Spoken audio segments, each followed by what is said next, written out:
তুমি অনেক দেরিতে বুঝবে আমি হারিয়ে যাওয়া মানে শুধু একজন মানুষকে হারানো নয়, তুমি হারিয়েছো সেই হৃদয়টাকে যে নিঃস্বার্থভাবে তোমার পাশে ছিল, যে চোখে শুধু তোমাকেই দেখত, যে মন তোমার প্রতিটি না বলা কথাও বোঝার চেষ্টা করত।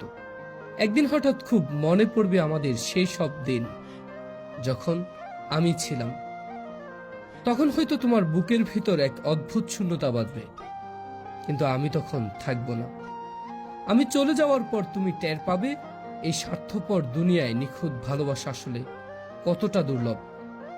ভালোবাসার অভাবে, অনুভবের দারিদ্র্যে তুমি ধীরে ধীরে পুড়ে যাবে। আমি যখন তোমার চারপাশে ছিলাম তুমি বুঝে ওঠনি আমার গুরুত্ব, অথচ আমি হারিয়ে গেলে হয়তো একদিন বাতাসের হঠাৎ নিঃশ্বাসে, মেঘের বিষণ্ণতায়, নদীর একাকিত্বে বা পাহাড়ের বিষণ্ণতায় তুমি আমাকে খুঁজে পাবে। কিন্তু সেই পাওয়াটা হবে শুধু অনুভবে, বাস্তবে নয়। তখন হয়তো মনে হবে, ইস, যদি আরেকবার সময়কে পিছনে নেওয়া যেত। কিন্তু সময় তো আর কারোর জন্য থেমে থাকে না।